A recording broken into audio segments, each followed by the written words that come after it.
Hello, welcome. It's been a while since I made a video to share with all of you. Remember, again, all these videos are designed for you to understand why why the reason that your life is not going according to your plans. And the problem is most people don't understand why we are here. But today I want to discuss about why one of the most important thing that most everybody is chasing is relationship. This is called the Holocaust of relationship. What does that mean? There's a tremendous failure in divorce and relationship that is not succeeding. Why is this happening? For you to understand is this: marriage is a spiritual entity, and it's, of course, most people will not agree with it. It's not something you brought up knowing, to understand, to accept, to be part of your life. If you were not a child that was raised in a religious home, or parents who knew God, who follow God, that's a hard concept. But you have to ask yourself, is your relationship going the way you want it to go? Because you have a spiritual holocaust that's going on. Well, I mean, relationship holocaust that's going on, where people are simply just failing in relationship, where to the point where their best friend or their mate or someone they care about becomes their dog, or they simply become alone. They decide to live alone, abandoned, trying to find their soulmate, trying to find their loved one, trying to find their partner, trying to find the person they're supposed to spend the rest of their life is. Why can't we find these people? Is it because there's a shortage? The answer is not a shortage of people. It is a shortage of this information, that people are giving you wrong information. And because the information is going against God design, you will never get this. And if you look at the people who's giving these advice, some people are saying that I've noticed that if you don't make X amount of money, you should not be dating. Now, these women that's giving this advice, beautiful advice.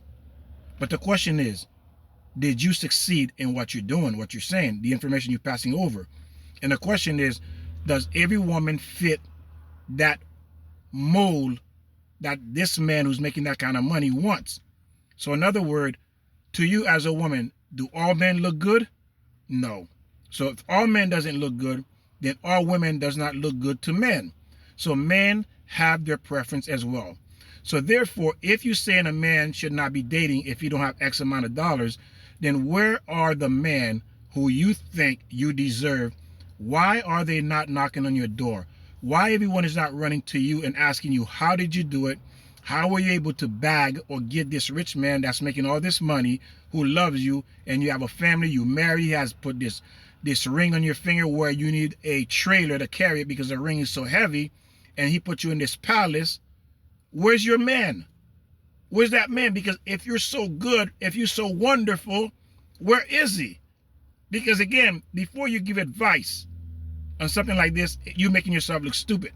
Because if you don't have it, and you never had it, and you don't even know what love is, and you're giving advice on something that you yourself cannot get, ladies, you need to pay attention to this.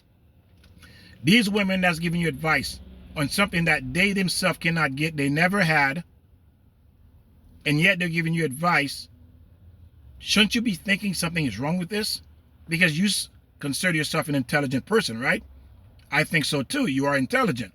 So you should be intelligent enough to listen to these women that's telling you to get this type of man, and they themselves do not have these type of men, and never did and never will. Why?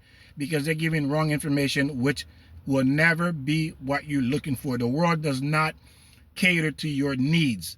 It doesn't work that way. It's not Burger King, have it your way. You know, you have pickle, no mustard, no onions, whatever it is you want on the burger. That's not the way people are made. God did not make people like that. You certainly were not made like that either. And some of you who's getting BBL, all these different lifts and stuff, why are you trying to make yourself better, right?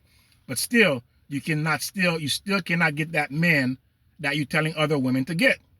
So let's look at a story for you to understand this a little bit better. There was this rich woman, super multi-billionaire. And for you to understand, think about Elon Musk's daughter.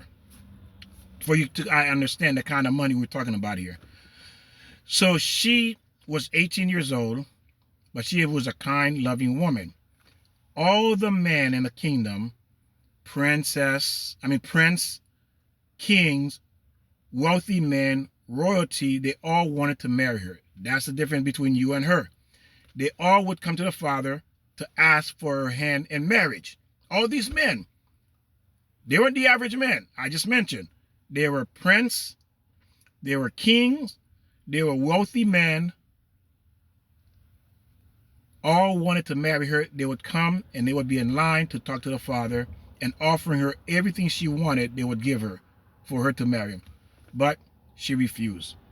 Why did she refuse? Because you selling this story that this is the type of man all women should be looking for, and this woman is turning these type of men down. So what is the difference between you and her? That's another thing you should be asking yourself, those of you listening to this, and men as well. This is the difference. This woman was a righteous woman, and she understood her purpose, why she's here, why she was created. She understand the money will fade, and there's going to be a point, ladies, you may look good right now because you got this surgery. Another 20 more years, no one's going to be looking at you because you're old. That's the way life is. You're going to get old. Your time will pass, and that's it. You're done. Game over for you. You're sitting there, sitting in this high chair thinking that you're going to get what you're looking for. The only thing that you're going to get at the end is old age and being by yourself and wrinkle. That's it. That's what's waiting for you at the end. But again, you can listen. You don't have to as well. But as I said, look at all these women who saying that. They don't have it. So this woman, of course, she was righteous, a good woman, holy woman, because she understands what her purpose is. So one day, again, this was thousands of years ago, she was walking and she saw this man that was taking care of her father's horses. Her father's had the most expensive horses in the world, and he was the one that was in charge of taking care of these horses. So she saw how he was caring for these horses, the gentleness, the caring, the understanding, this simple man that was shoving manure. And she went to her father and told her father, this is the man I want to marry. And of course, the father was outrageous. How dare you? How can you do that? If you marry him, I'm going to disown you. You will not get a penny from me. And I'm sure you all heard this before, movies and stories, whatever the case may be. The father was furious. He said, you can have all these men. Kings want to marry you. Prince want to marry you. Wealthy men want to marry you. And you want to marry the man who's cleaning the horses? She says, yes. And she was 18. She said, the reason why? He has good character about him. He was a good man. He was strong, righteous man. Again, if you're not into God, that's over your head automatically. He was a man of character. So, of course, she didn't listen to father, and she went to him and told the man, I will marry you, but under one condition. You have to go and learn to become the greatest man you can be. Listen to what she told him. You have to go learn the laws, the ways of God to be the perfect man, because you have the foundation, which I've heard people said before, where women would turn out certain type of man down because they were young, but they saw the potential in him, but they didn't want him because even though he had potential, they didn't want him. They want him to make it, and then that's when they want to get with him. Well, too late. Someone else was smart enough, like her, who saw the potential in this man who's cleaning the horses. She saw the potential. And all you smart women out there, if you have a man that you see this potential, you better grab him while you can, because somebody else will. And then you're going to be old, by yourself, never knowing love, and have done nothing except talking garbage and no one is listening to. And you yourself will give testimony. Your life will be testimony, your failure. So, of course, he listened to her. He went, and he became one of the greatest men ever lived in the Jewish world. His name was Rabbi Akiva. He became the greatest holy man that ever lived. And now his name, and of course, is also in the Torah and the Old Testament. Again, what is this telling you, ladies and gentlemen? It is telling you about when a woman is smart and intelligent and she understands why she's here, and she sees the potential of a good man, she can build a perfect and beautiful home. And that's exactly what she had.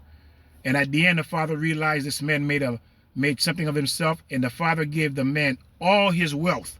He became a multi-millionaire after he worked on himself and became not only the perfect being, also the richest man. So he won both. He has the woman, he has the money, and he became the perfect man. Why?